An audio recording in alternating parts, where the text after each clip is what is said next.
All right, guys, let's go ahead and kind of start. Did you have a good weekend? No?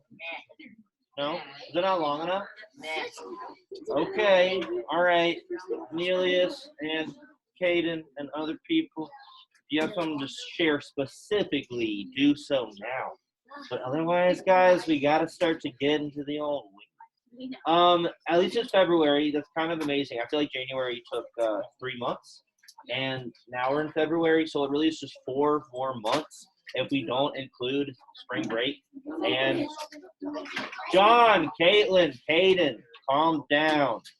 All right, Nathan's here. Nathan, can you try to be on time a little more often? You are slowing down the entire class, essentially.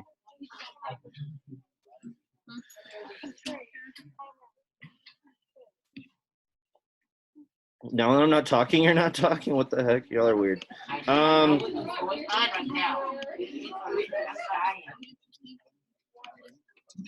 Okay. Stop talking. Now it's your chance. Okay, guys, so we're going to start. Like I was saying, we have 4 months left until summer break, which is almost 3 months. So just hang in there. The key, I think, is to get into March, because once you made it to March, you're like counting down until spring break. And that's incredible. Sorry, there's like a thread. I hate these masks so much. Okay, but anyway, yeah, once you make it to March, like if we make it through February, we're gonna be good, because then in March it's like two weeks, I think, until spring break. Once you hit the first week of March, and then you come back from spring break, and it's like you have this final stretch of like April and May, but parts of May are just like going into finals mode. Anyway, will we go back on quarantine at any point? It seems like if that's going to happen, it'll be very soon. Okay, 5th and 6th grade right now are quarantine, so who knows? So even if you're sick of school as it is, you should hang in there, because for all we know, we have a limited amount of days in class. Carson? The whole 5th grade is in quarantine. I know, it's just the 1 5th or 6th grade class. So I don't know anything, guys. I'm not hinting at anything, Danny. I'm just saying any day that email could get sent out where it's like, huh? What? My little brother's in 5th grade. One of the 5th grade classes and one of the 6th grade classes. Okay. Anyway, guys, right now as I'm talking, you need to stop talking, John. Final warning, or else you can join me in detention. Wow, that's jumping to a detention thread very quickly. Anyway, guys, write the second declension somewhere on any surface. I would pass back your quiz right now, but I don't really feel like it. Maybe at the end of class.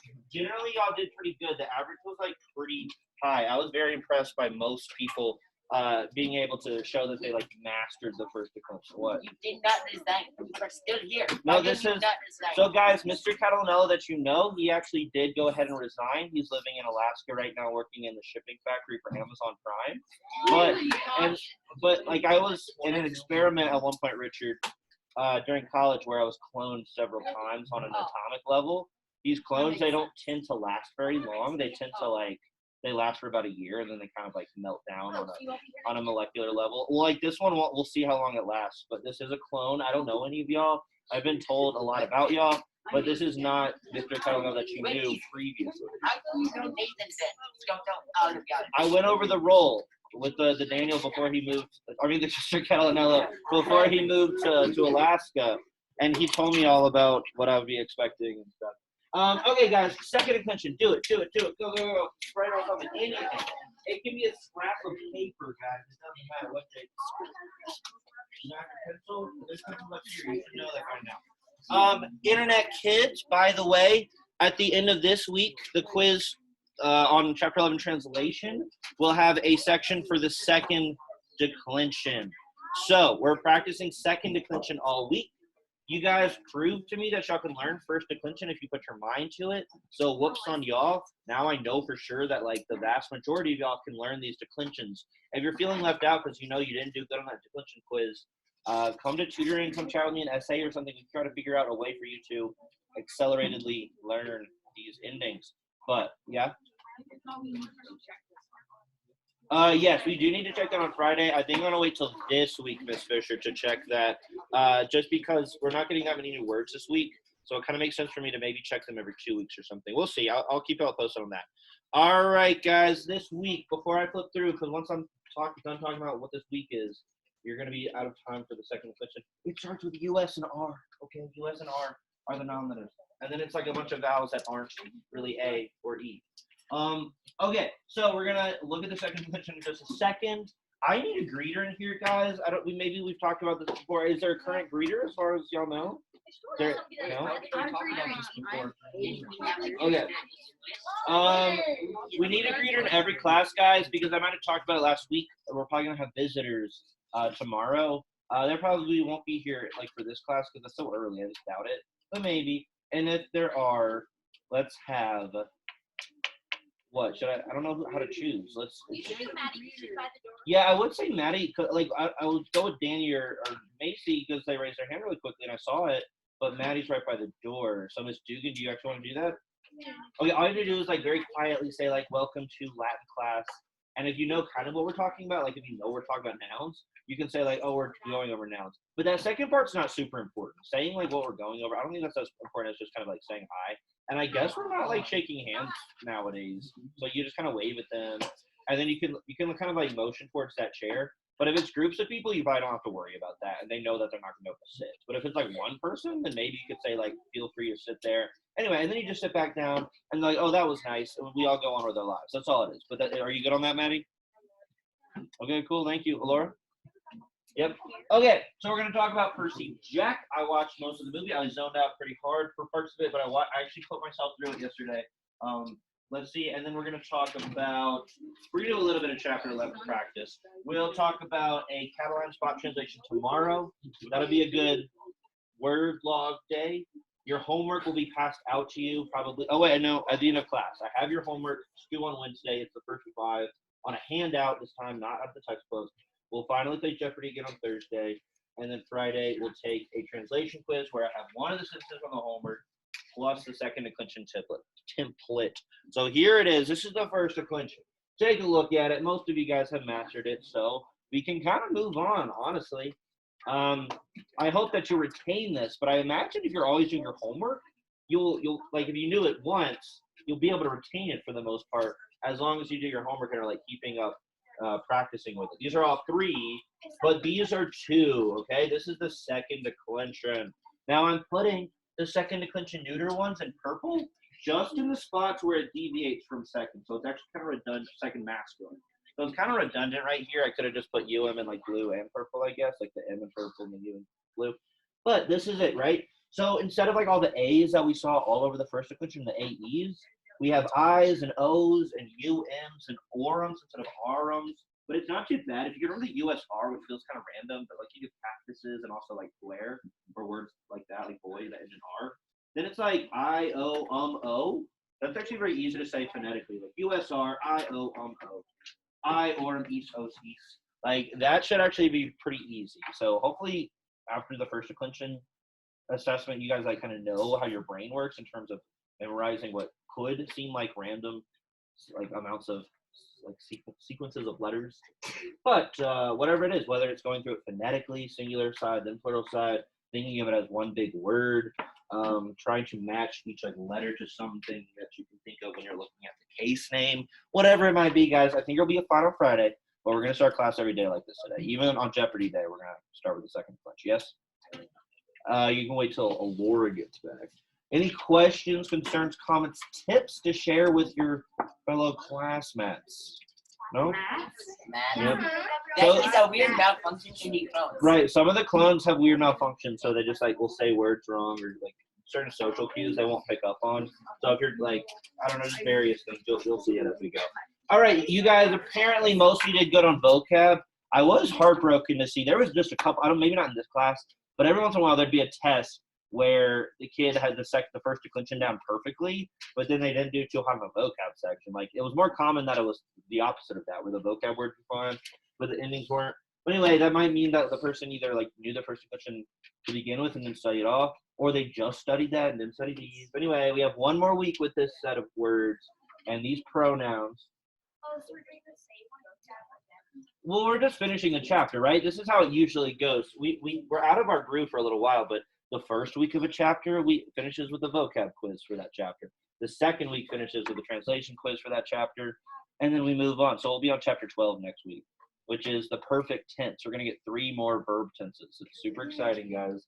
All right, now that January's finally over, as in it's over like 9 hours ago, 8 hours ago, we can talk about Janus for some reason, semi-randomly. This is an exclusively Italian / why is it locking? That's so annoying. Why does it, something that's like the janitors do that? And now all day people are gonna think it's funny to like not open a door for someone. And we have guests. It's something with my key. It's like I have to put, oh, did you? Thank you so much. I can never know how to do that, even though it's actually simple. All right, Janice. What's the namesake of, or what is Janice the namesake of in our English vocabulary? Person? January. Yeah. Okay. I guess I already gave that away. What else are we gonna say? Let's have Caden move. Let's have Caden move behind Macy. You've been pretty distracted lately.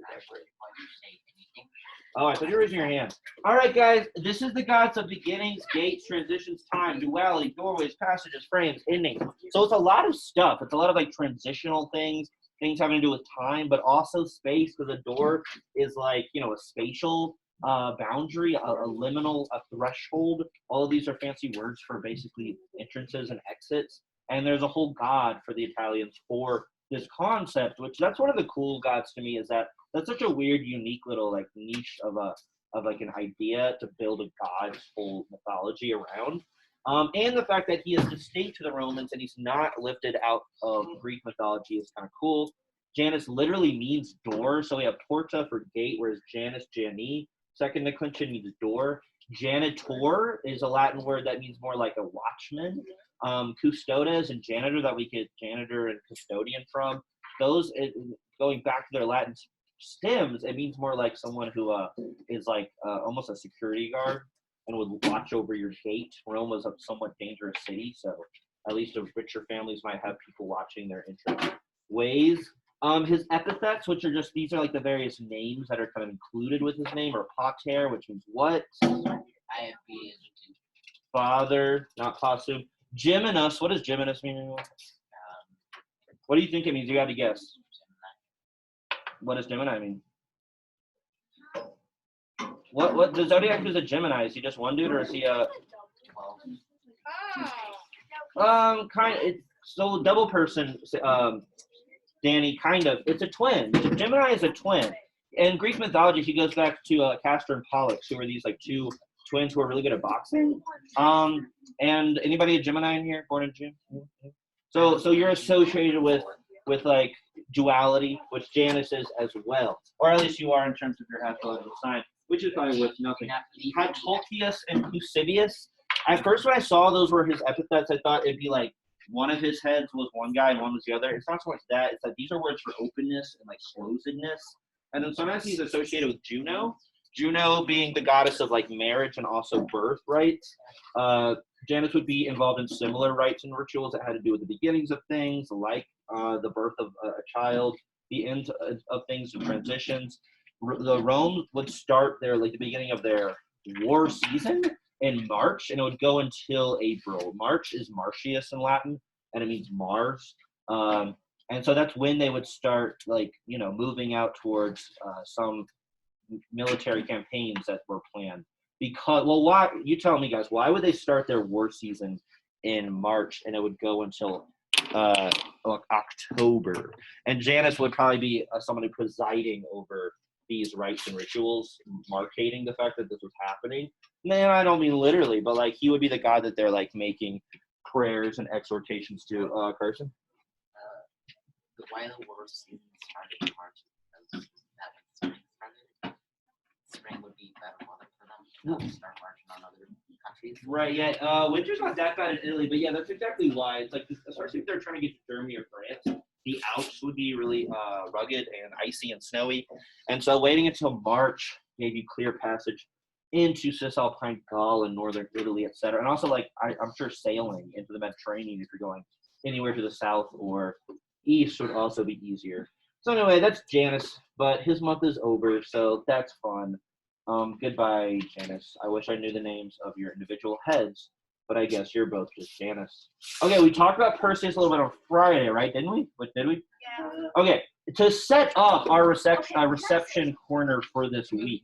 Remember, guys, before Danny shares something, reception corner is something we do on Mondays where I pick a painfully obvious topic that is some media that is responding to, aka receiving, classical culture, right? So it's recent pop culture silliness, frivolity that is receiving or reacting to or making references to or an homage to something in classical mythology or culture.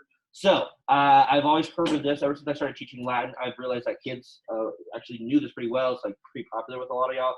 Real quick before Danny shares this, raise your hand if you've read one of these or seen one of the movies. Oh, so not that much. I think it's my older kids skew towards having seen this. But okay, so some of y'all have some familiarity. I always knew that it was a desperate ripoff of Harry Potter, and it comes.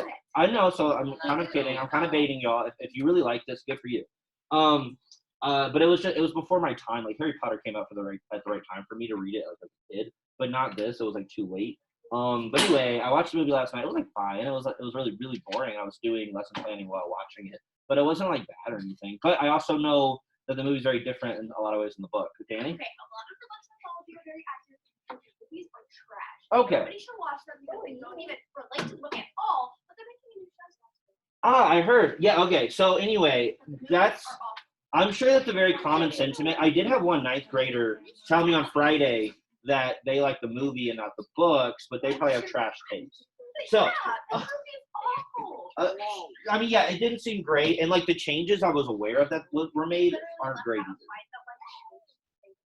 They're all supposed to be 12, not 17. Right. So I'm going to address that. But anyway, okay, this is a book series by Rick Riordan. Okay, it started, well, the first one got written in 2005, so you guys weren't even born yet. But the popular series of books, originally it was like 5 different ones, but it's like spun off into different spin-off series on top of that.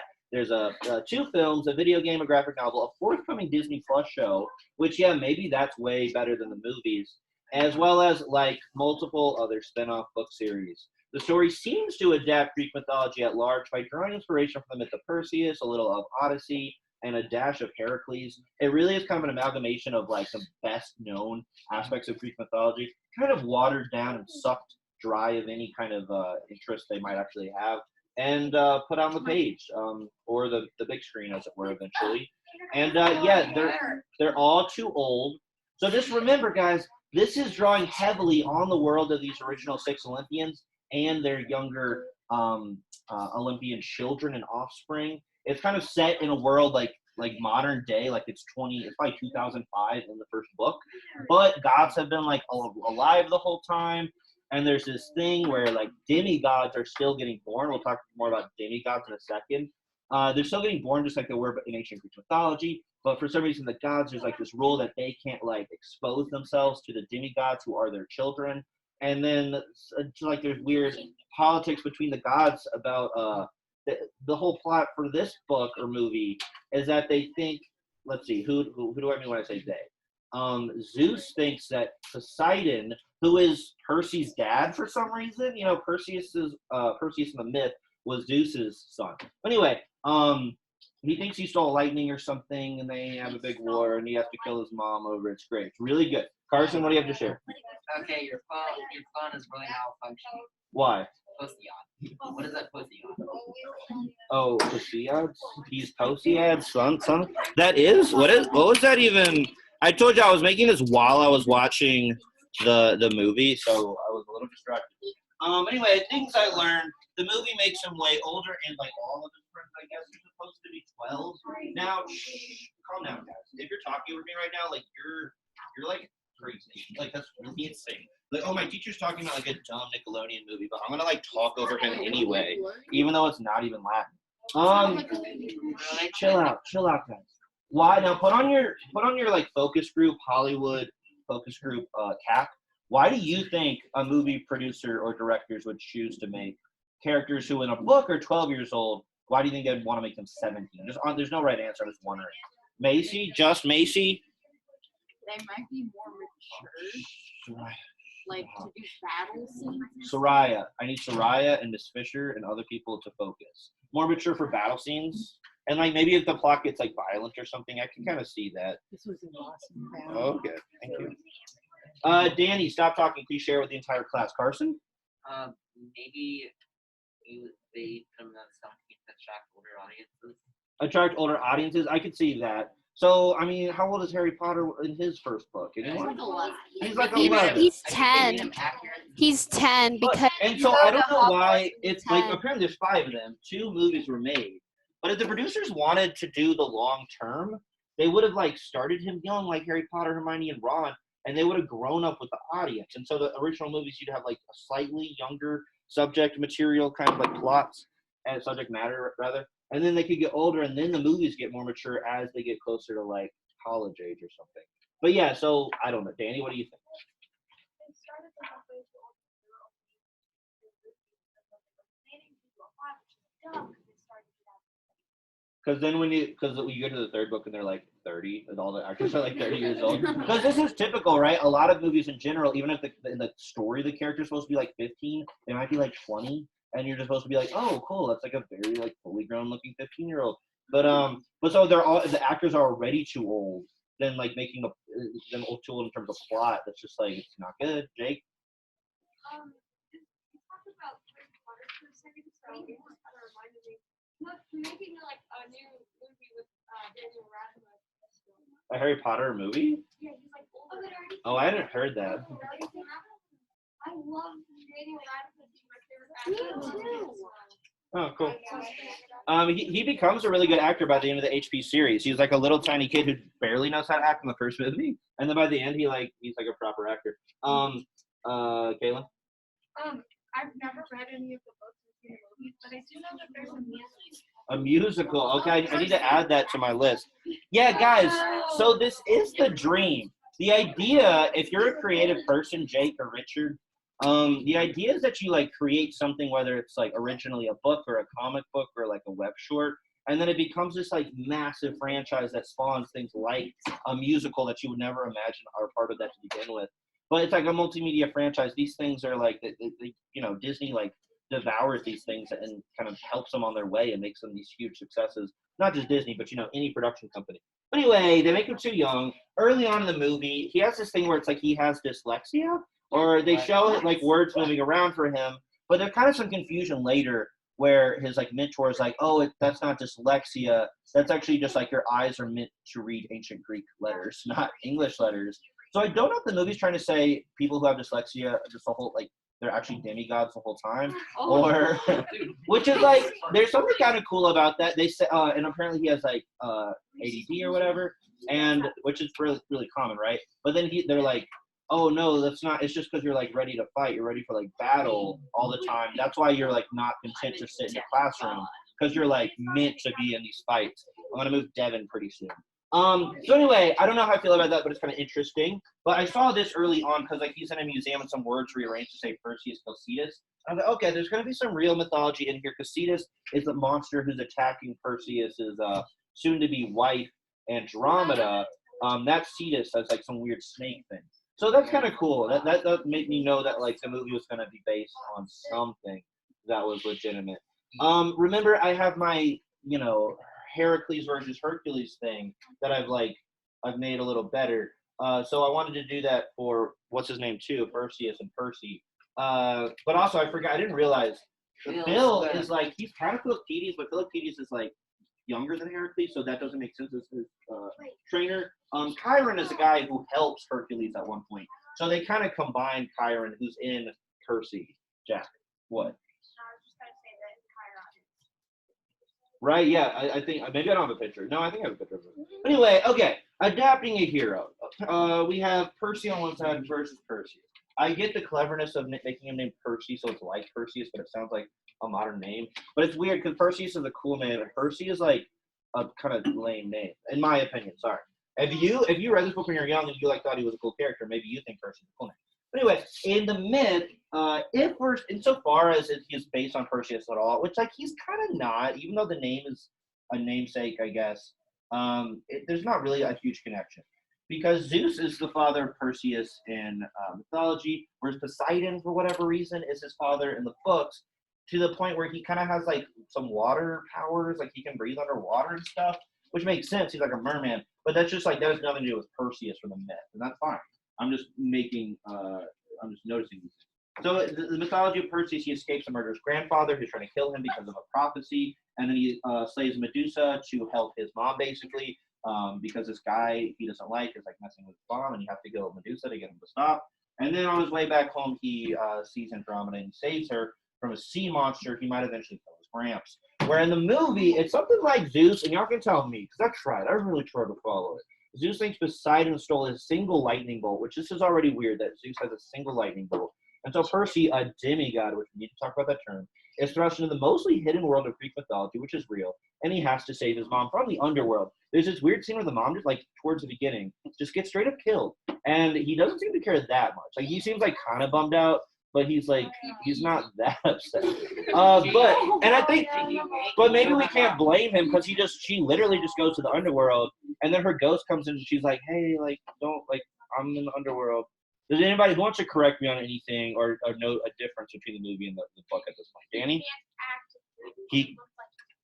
Yeah. No, I literally saw a YouTuber who I didn't know she even cared about Percy Jackson tweet yesterday about the scene where he's like reacting to his mom. He's like, oh man. And it's just really funny. He's like, oh man, GG made me funny. Yeah. And real quick, guys, we hear this word all the time, demigod, especially in these pop culture things like Disney's Hercules and stuff, like that are made recently. Assassin's Creed Odyssey probably at some point uses this term demigod. What is that?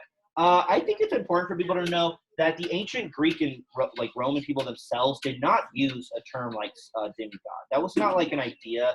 They had this concept of heroes, right? Greek heroes were all demigods. They were like half-blood between like divine, what's it called?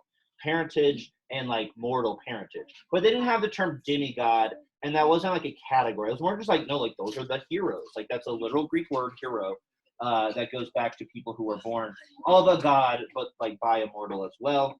Simideus, the poet Ovid, who's my favorite Roman poet, apparently he might actually came up with that term, which eventually turns into demigod. Simi apparently can get kind of morphed into demi.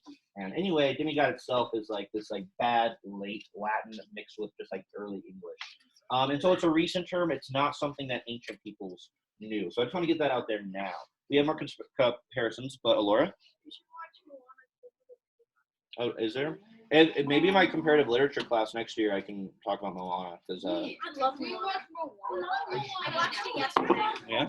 Is there like real mythology in it, or is it like? All right, guys. So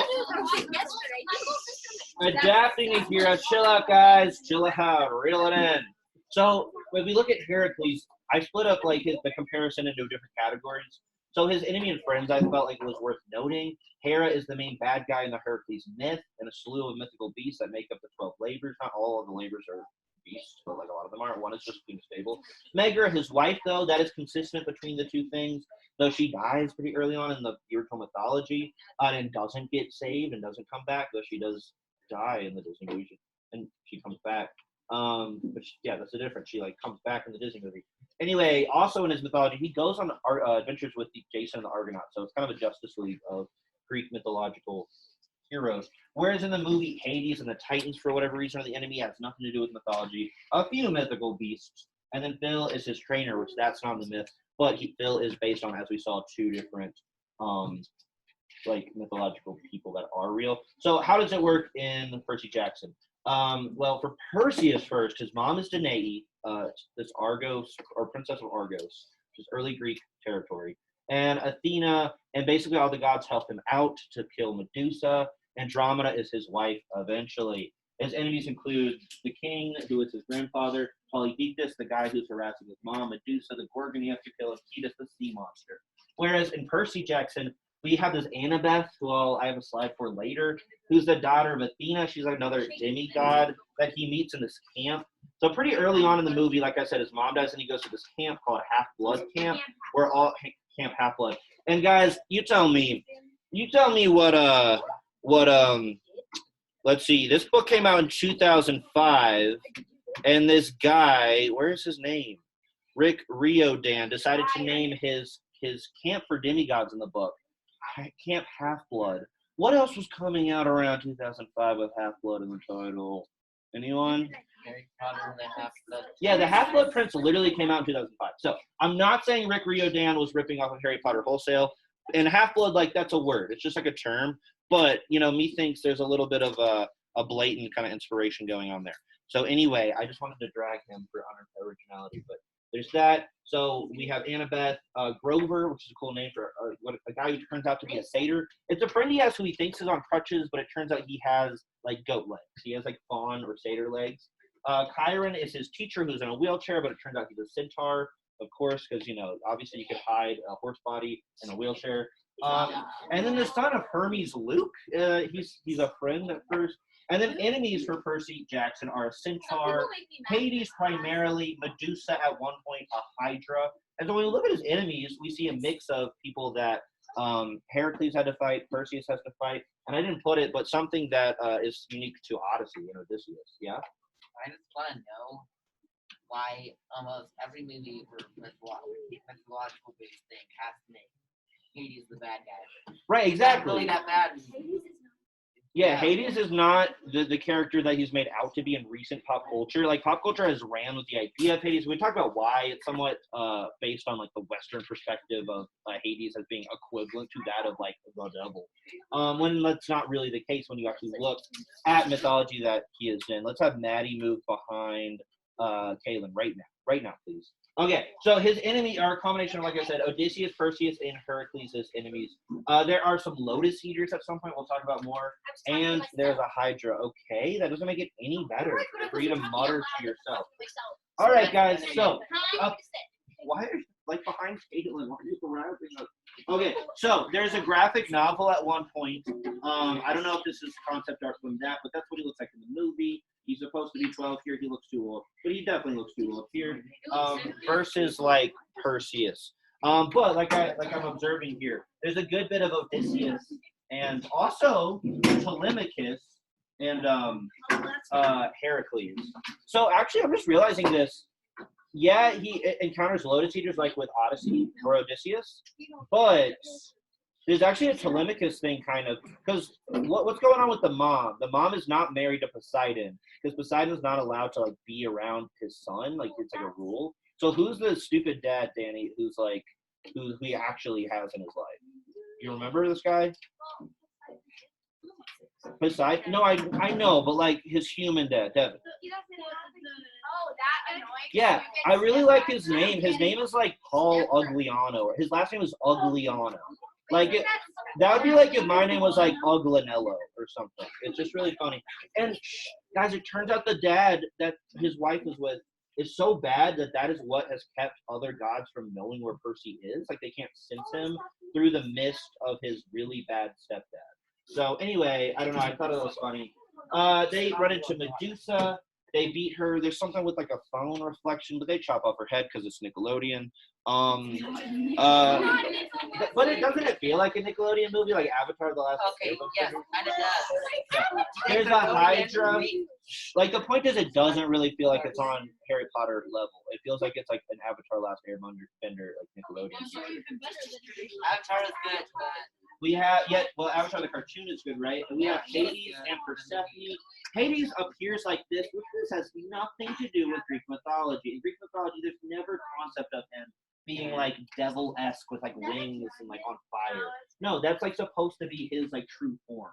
Like, he either looks like an aging rock star from, like, the 60s, or he looks like the most cartoonish, obvious idea of what, like, the devil would look like. I don't know why. It looks like something you just got in the Doom Eternal. But yeah, I mean, so I prefer Disney's take on Hercules. It does look very Doom Eternal. After they kill Medusa, they go to a casino. So, again, I'm trying to keep y'all aware of the plot a little bit, and I'm doing a bad job. He goes to this camp after his mom dies, and he's, like, aware of the mythical world. They, like, train him a little bit. He meets that Annabeth, whatever it is, character. They meet Luke, who's the son of Hermes. And then they're like, oh, you got to find these pearls of Persephone so that you can go to the underworld and save your mom. And then with the pearls of Persephone, you're able to come back. And I kind of like that because I'm like, oh, I get why Persephone would have some magical objects. And then so, like, Medusa has one of the pearls. And then there's, like, another one that's in the stupid casino. and the casino is like a reference to the Lotus Eaters myth and Odyssey.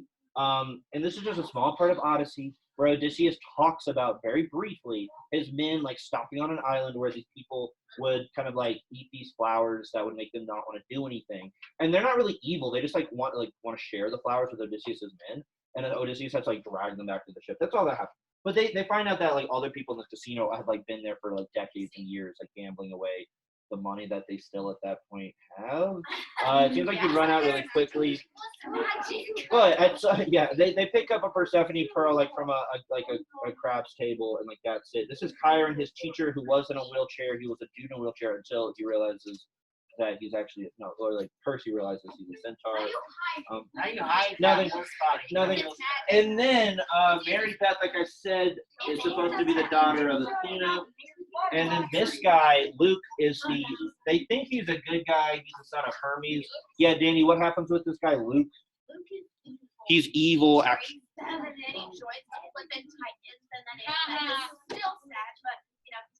Wait, Annabeth liked him? There's a triangle, the left triangle? Oh, interesting.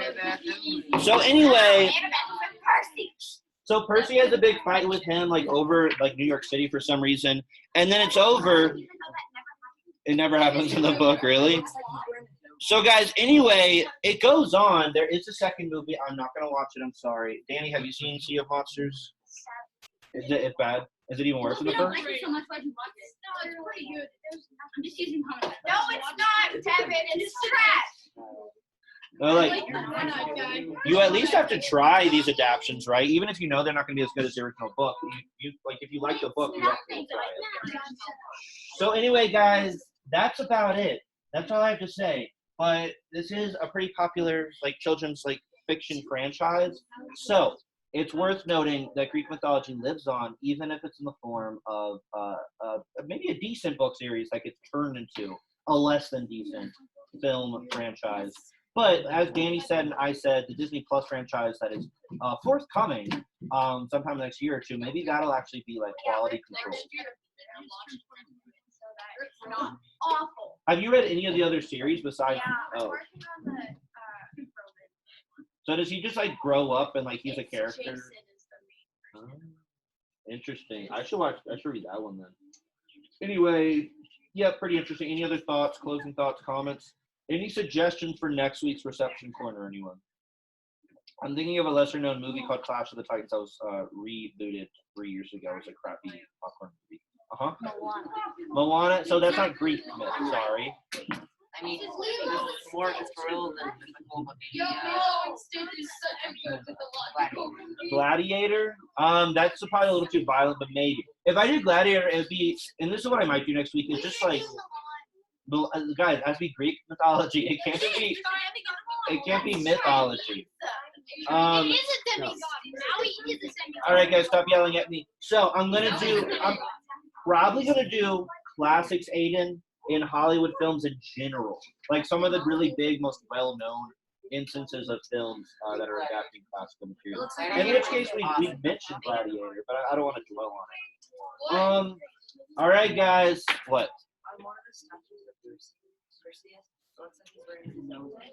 Wearing what on his hat?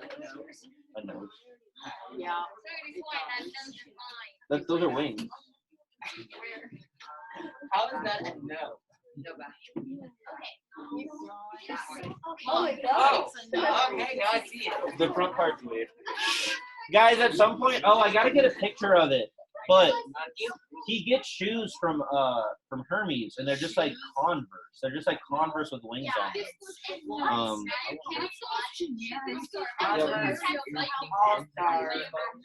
All right, y'all. I'm sorry, but y'all are being kind of like low key, like super annoying this morning. Like this is kind of really annoying. And, like that was supposed to be fun, and it was like almost not fun because of how much y'all are like being distracted. So who can read a sentence? Because now we're done with Percy Jackson. Guys, when we do that, I want to hear what y'all are saying and like not have you turning to your classmates to tell them something privately. Just like share it with the class. Because if you had all been doing that instead of like talking through that, you probably would still be talking about Percy Jackson. So now we're moving on to live. All right, Carson. Richard, you're gonna get into the final warning. Leave those people alone. Like, why do the people who sit around you always have to like deal with big distractions? What? Yeah, good. A. Good. Charmander has not glossed anything from us. Sentio Sentire. Anyone in the back row? What is Sentio Sentire? It's a new fourth conjugation verb. We get words like sensitive. So it can mean to anyone? Back row, second and last row. Helium?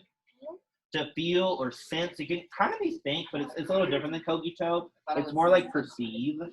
So what if this verb is just present, we can say what do or like what do or what are, and then he. What should we translate he as? It's obviously hikai kak. It would be this. Almost this. It would be this man.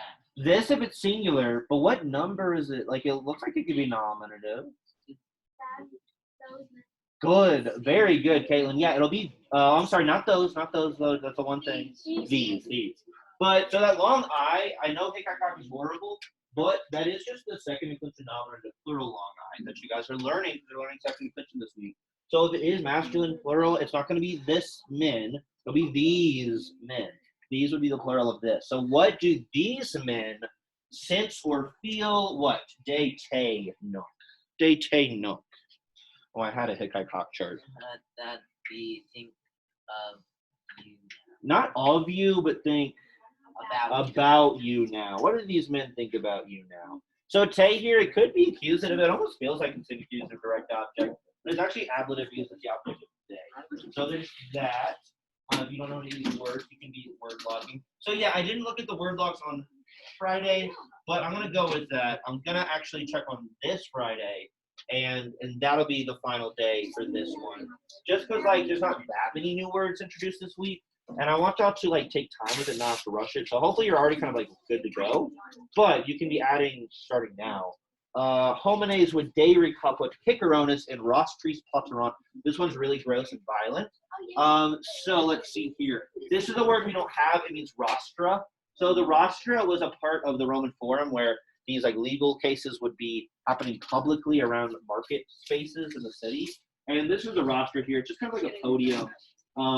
That has like what do they call it? The battering rams on like on ships as decoration and these pillars. And so anyway, what's the subject here? What do you think the subject could be?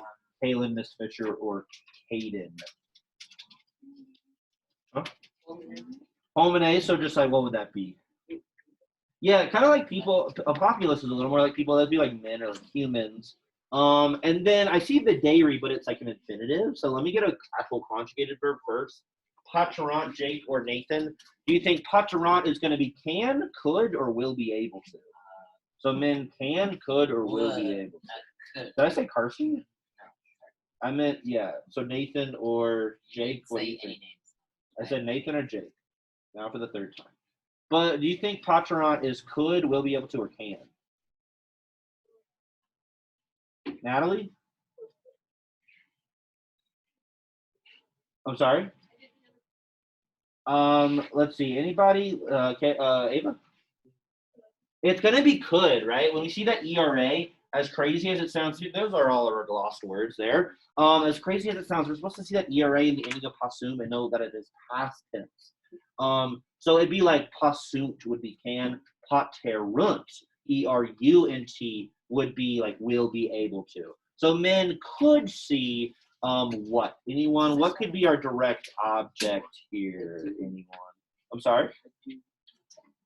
Huh? Ava? Homines is our subject though. And Cicero maybe. Ciceronus is third declension. Carson? No, is it capita verb?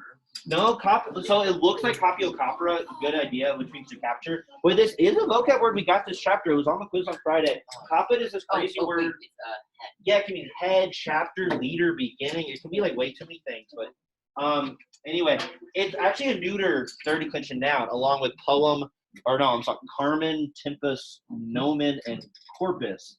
This is the fifth neuter third declension. So this could be its subject form or its direct object form. So yeah, men could see the head of Cicero's person, because what case is Ciceronus if he's third declension?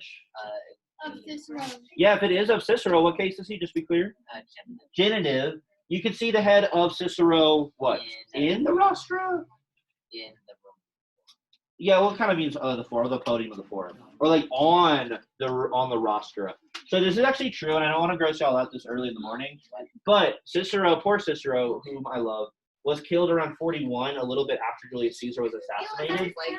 Yeah, this is the evil woman Fulvia, who was the wife of Mark Antony for a little while before Mark Antony leaves her for Cleopatra, and she hates Cicero. And since Cicero is writing some nasty things about Mark Antony after the assassination of Julius Caesar, saying Mark Antony kind of stinks, Octavian is actually better as a leader, she has him proscribed and he gets killed. And they put his like head on display. It's really sad. But these Romans were often very violent. As civilized as they sometimes are, they're also very nasty, evil people at other times. So omnis means all or every. So not everyone. What? Eadem avant anyone? You don't know? So this is that nasty, nasty adjective I've warned y'all about. I think y'all mostly did good on it on the quiz on Friday. The same. It means the same. Not everyone what's the same, though. Not everyone loves the same thing. Or, Alps is just or, so they have some words you've never seen before. Or, no one what? Puppet? Has Eastem Cupiditate. Think of Cupid. Same love. Yeah, has the same desires. And the same studia. Studium can be study or like pursuit. The same desires and pursuits. Good for those who helped. Is that it actually? Another thing that we can talk about for the last few minutes of class is that when you're talking about Percy Jackson, one lens with which you can view the story through is that of the hero's journey. The hero's journey is an idea that this guy Joseph Campbell developed sometime around World War II. I forget if it's before or after, but it's basically him saying that every story in existence, period, this was his claim. It turned out to not really fully be true, but his idea was still very useful for nowadays, like Hollywood screenwriters, weirdly, even though he's working within the field of like mythography, which is the study of myths. But he says like basically every story, going back to the dawn of man, follows the same structure. There is a starting point, and it's a circle, which is important, but there's a call to adventure step. That's when the hero, and this is really informed Disney and like blockbuster movies. There's a call to adventure where a hero is called to leave their home, which is a place of comfort. They cross some threshold, which is like a barrier into this like unknown world. And then there's usually a mentor and or helper character kind of helping them through this transition into a road of challenges. During this road of challenges, there's a moment where there's kind of a spiritual death of the hero. And that is the part of the story, the arc called the Abyss, or the death and the rebirth of this character. And then a transformation. Sometimes there's a meeting of a goddess or meeting with a goddess where there's supernatural aid. And then there's a transformation that the hero undergoes so that they are able to overcome this like path of travels. And there's atonement, sometimes with a parent figure, like atonement with the father or something like that. And then finally at the end, there's a return back to the world of comfort that they came from. And so we have the thesis part of the story. You don't even need to understand these words really. The antithesis rather, which is like everything that's opposite of what the hero is used to and comfortable with. And then the synthesis, where the world of challenges that he confronts kind of helps him synthesize what he or she like started with and what he or she had to like develop on the way. Anyway, sometimes they come back and there's a gift from a goddess figure, but all these terms are like interchangeable. So call to adventure, refusal to call. Often the hero's like, no, actually, I'm not good enough to do this. Like Harry Potter's like, I don't know if I should go to wizarding school just because I got a letter in the mail. Supernatural aid, that's just like super typical. Crossing the first threshold, belly of the whale type moment. Yeah, and so that's like a metaphor. It's not a literal belly of the whale, but this happens in pretty much like every big Hollywood or children's movie. A road of trials, a meeting of goddess, meeting with the goddess. There's a temptation sometimes, right? That can, like, I think of Luke Skywalker when I think of that atonement with the hero's father. Again, Luke Skywalker. Peace and fulfillment, the ultimate boon, meaning like the prize that they were seeking the whole time. And a refusal of their turn where they're almost not ready to go home necessarily. A magical flight, rescue from without. And not every story is going to have all of these, but this is like, a master of two worlds. He's a master of the world the hero came from and of the world beyond that. So you can do it to literally like the goofiest movie you can think of. So like, what is Ariel's call to adventure? Anyone? Like, actually, I can't even think of it. But, For adventure huh? is to go to land. Okay, her call to adventure is that she wants to walk on land. Is that literally it? I'm like, okay. Because she sees Eric like from the water. So her call to adventure is her own desire. Like she has it built in that she wants to cross the threshold. That's more than some heroes can say. Let's have Richard move next to Ava, right? Let's just once give Grace a chance to focus maybe. I wonder if that'd be interesting for Grace. Okay, so she wants to cross the threshold. It's like built into her like character's motivation actually. Mentors and helpers for Ariel? Sebastian and also Flounder the seagull. So she has like she's got a Jamaican crab, a clownfish, and a seagull, right? Soraya, please leave Kaylin alone. Please. Y'all are being so, this is like, anyway, it's Monday. Like, I don't have to like feel like going into all like the being so naggy, but y'all are being so annoying. All right, what else? Is there another movie I want to do that to real quick? We're not even gonna finish Little Mermaid. Something about Little Mermaid, the belly of the whale moment is when like what? She's like on land and she's I guess is that hard? I guess it is because she's having to like undergo the scrutiny of humans and like try to pass. Oh yeah, I forgot that. No, I forgot that, Maddie. So that is a road of trials. But she definitely has let's see, atonement with the father, but that happens later for her when the dad's finally like, oh, if you really want to be a human, I guess that's cool, and not an assault on my own species. Supernatural aid. Who helps her kill the giant Ursula? Eric? Okay, that's not supernatural. Refusal of the call? Does she hesitate? Is she like, oh, maybe I should grow my tail back? Okay, so she does not have a refusal of the call moment. All right, we can, guys, the point, because the bell's about to ring, the point is we could apply this to like basically any Hollywood movie, especially things like Star Wars and Marvel movies, because it holds through and screenwriters use it now. Yeah. Oh, maybe not for next week, but I'll keep that in mind. All right, guys, be nicer to your other teachers today. I was gone. You have to take that quiz. You can, or you can take the quiz today and essay. It was just 10 vocabulary words from chapter 11 on page 91, and then the first declension.